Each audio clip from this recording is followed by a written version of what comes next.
Focus. Ideate. Innovate. Enable.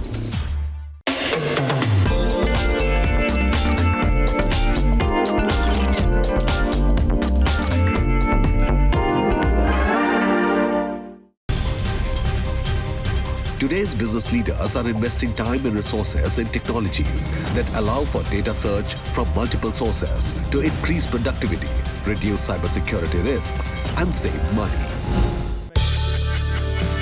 Elastic and CNBC-TV18 hosted Lead with Data, Solve with Search to delve deeper into the subject with prominent industry experts. Ashutosh Kulkarni, CEO of Elastic, set the context for the evening with a welcome note. Good evening and welcome to everyone. A special thanks to our speakers and panelists for joining us today. Who are we?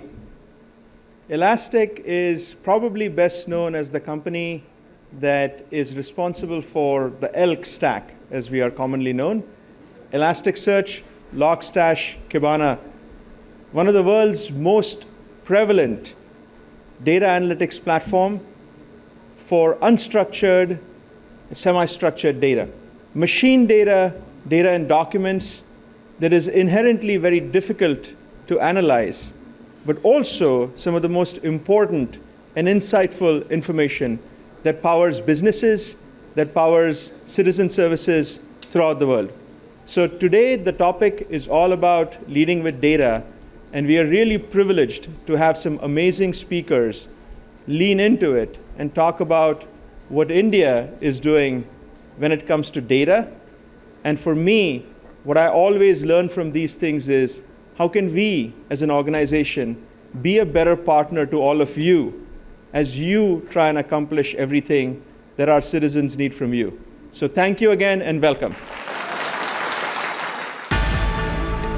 An exclusive fireside chat themed Driving the Success of Digital India and E-Governance with Data was conducted with Abhishek Singh, MD, President and CEO, Digital India Corporation, National E-Governance Division, and MyGov.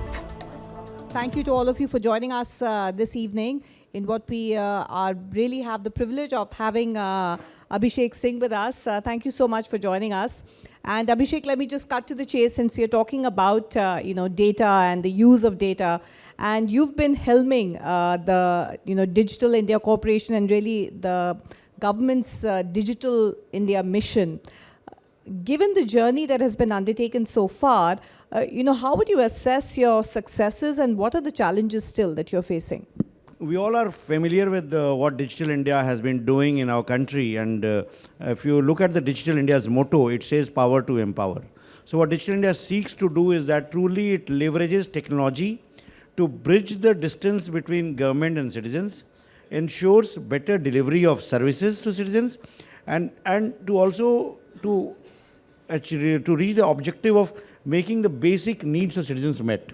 Like one of the core challenges that we had in India 10 years back was that even identity of most people did not have even proper identities, and that led to poorer financial inclusion. More than only 40% people in India had bank accounts. So when the Aadhaar project was moved out and we immediately scaled up, it was led by one of the best in tech leaders that India has produced, Mr. Nilekani, and then within no time we have more than 1 billion plus Aadhaar numbers which people are using to authenticate for getting various public services. That led to digital empowerment, led to financial inclusion.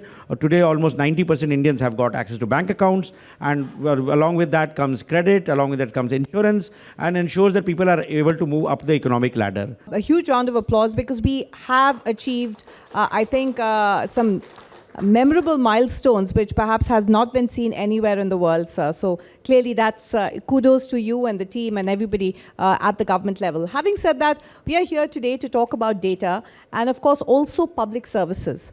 Now, as you said, many wins there that we have, but given the fact that there is so much of data which is being generated both at a state level as well as at a central government level, as a citizen, one finds that still there is a bit of a struggle when it comes to having a homogeneous experience regardless of where one is. Explain to us, when we talk about data and what we just heard from Ashutosh about really how data can be such a powerful tool, how are you leveraging it at the government end so that I as a citizen can experience that seamless experience?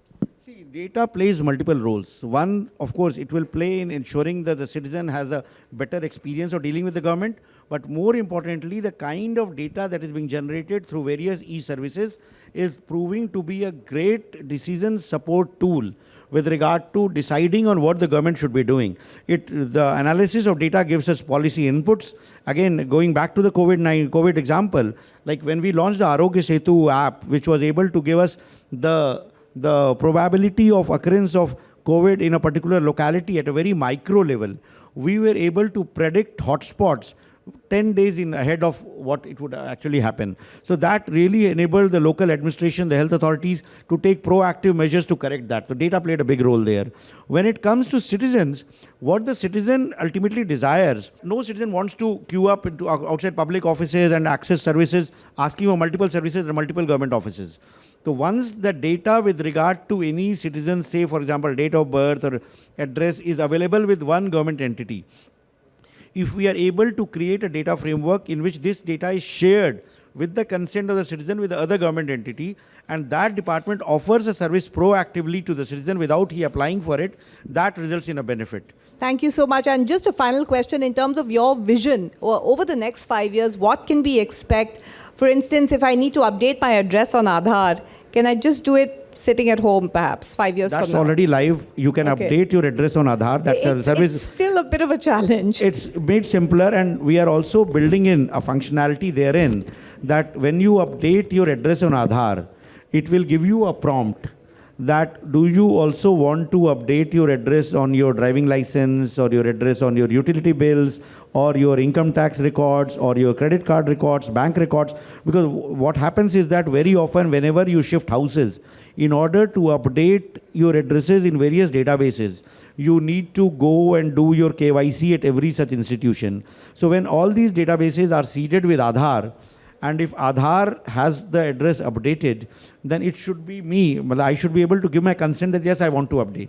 And then it should be done. So this work is already on, and hopefully in the next 6 to 9 months, this will be a reality. Fantastic, Mr. Singh. We wish you all the very best to you and the team, and keep doing the great work. Thank you so much for joining us this evening. Thank you.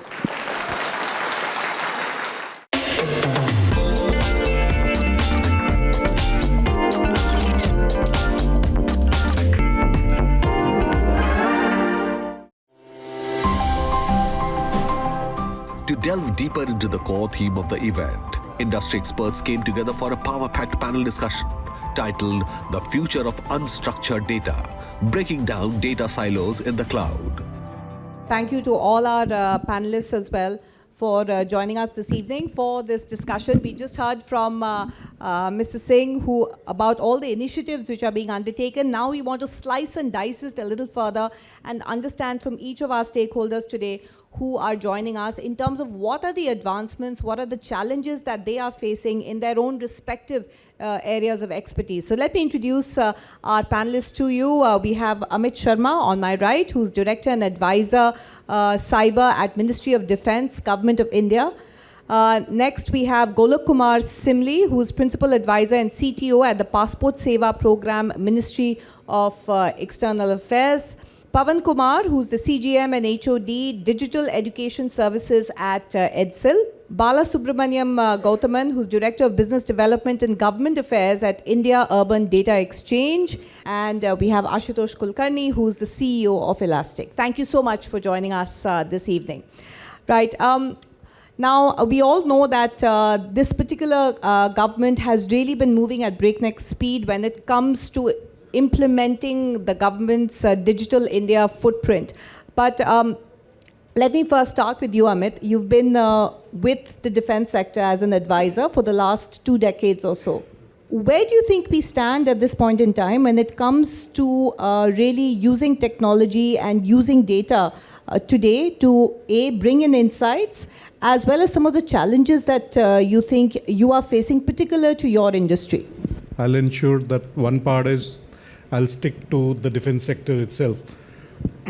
what you are seeing over last couple of decades is the way in which digitization, you are seeing a whole lot of new aspects in defense, right from net-centric warfare.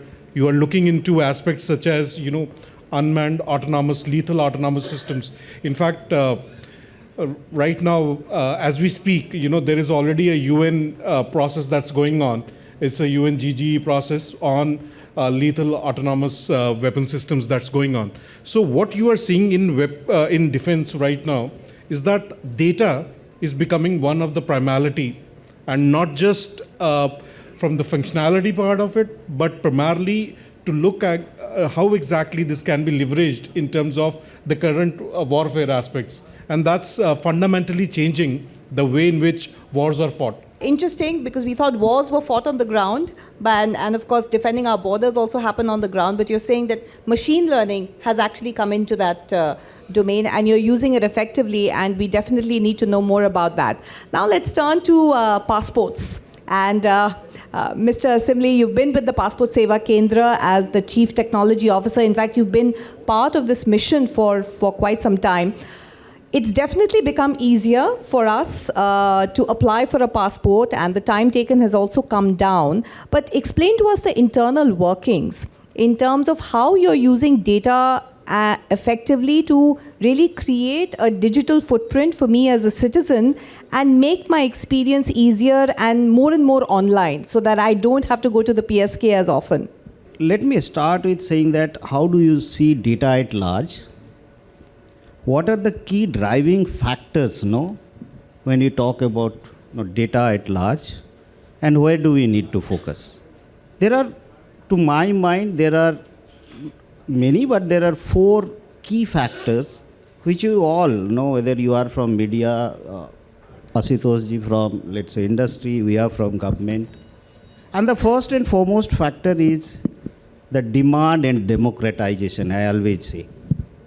How do you meet the kind of demand we are experiencing, whether it is from the citizen side, whether it is from the industry side, government at large? And to meet that demand, when we are dealing with the data, how much democratization we are following that in terms of making it accessible to everyone. That is the first factor. The second factor is when we are dealing with the data, if you see the user side, how much you are responsive, how much you are proactive, how much you are innovative in terms of dealing with the data, and how much you are citizen friendly or customer friendly, right? Do you want to give us a rating? Yes. In terms of myself or Passport Seva program, if you say, I definitely rate 8 out of 10. Maybe another 2 I need to work out, right? The third factor is, if you see the global phenomena, what is kind of a making us work, or what is kind of a causing us to think? The global phenomena, if you see, the mobility of workforce and the workplace. These are the 2 factors globally, not only in India, which is again, all of us telling us where do you need to focus. Okay, great. Let me talk to somebody who's looking at smart cities. And again, huge amount of data which is being generated. You said that you're present in about 30 smart cities. Take us through some of the work that you're doing, and how are you integrating and democratizing the data when it comes to your own project and platform? Everybody knows that data is the new oil. Some say it's gold. Consent is one thing that is always, harping around. So are you saying if we do away with consent, if somehow one doesn't require consent at every level, then perhaps it would be much easier to probably get this data integrated? Yeah, maybe when you're dealing with non-personal data, probably you'll have to think twice of getting away with the consent mechanism, more so when it comes to the PII. So give us a live example. For instance, you are looking at the India Urban data exchange, right? So give us an example of how you've been using data, for instance, to help citizens or provide services or even integrate between different functions between state and center? Yeah. I'll take you through a wonderful use case that we have done in city of Vadodara, where we've brought in data from multiple data sources like the ambulances, the traffic lights, the police, and other data sources on ground to create an auto green channel for emergency vehicles like ambulances and any other emergency vehicle, be it the fire engines, or more so for the emergency vehicles like ambulances. What we've done is brought in all these data sources onto a platform and built application on top of it. Let me come across to the education sector now, sir. And since you're helming the digital education services, what's been the data strategy for you at Edsels when it comes to some of these services? Give us some, examples and your strategy going forward. I mean, I'm from Edsels and we are the only PSU under Ministry of Education. And from the data perspective, the topic is very interesting. And we have been handling with the data from n number of applications. I mean, some of the instances which you're common with is national testing, NTA, which is conducting the JEE mains. So it's a huge amount of data, we handle it. And what we do is allocation of, with that data, allocation of seats, allocation of where they have to take the exams. So that's a huge amount of data which we use it day in, day out. And that's another aspect which, in terms of applications, which Madam had asked, where you UDICE data. While we talk about the school education, there's a UDICE database where we know that what is happening in the school infrastructure at every remote schools of the country. About what is the current infrastructure, what we are using it, so that next amount that has to be given to the state, because we are a federal country and then its education comes under the concurrent list. We know that it is being effectively utilized to the schools which have not been upgraded. So that is the journey which we have started for the last 10 years, and it has been effectively being used for whatever the data we are collecting from the different states. And some of the interesting events what just now has spoken about is, now we are moving towards called Vidya Samiksha Kendra.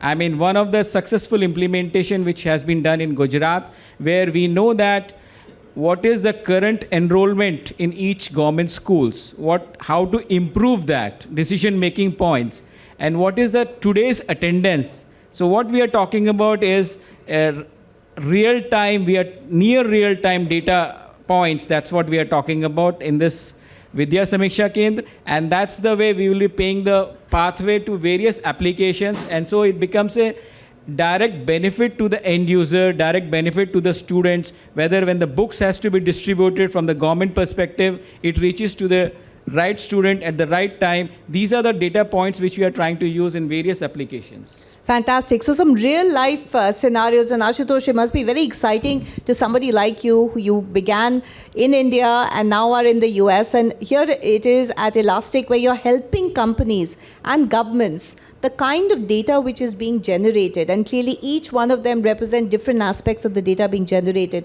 It's also a challenge in terms of how to gain those insights and effective insights. Because we all, nobody's arguing against the fact that huge amounts of data is being created.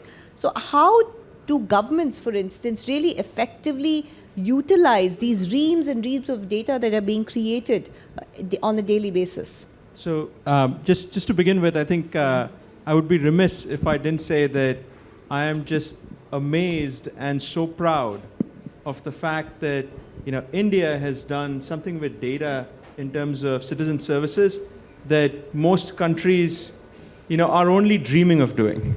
And I don't know if most Indian citizens actually appreciate this. The number of identification mechanisms you need if you are in the US is actually insane, and it makes many other Western countries look ancient in comparison to what India has been able to achieve. So first of all, kudos and congratulations and thank you for all the great work that you're doing. The way I see the data problem, and I've been in the data domain pretty much my entire career, data, especially unstructured data, is incredibly difficult to analyze because you don't know what in that data is of value.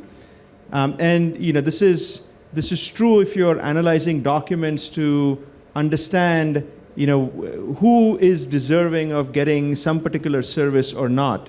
When you're trying to correlate what within that person's information and history might require that person to get a certain type of vaccine or might have certain kinds of allergies to certain things, how do you know all of this information? Connecting all the dots is a pretty difficult challenge.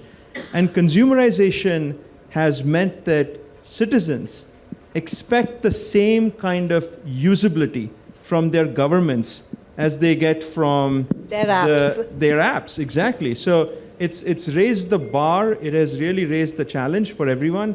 And we see our job as being responsible as a data fabric to help citizen services get the most out of their data.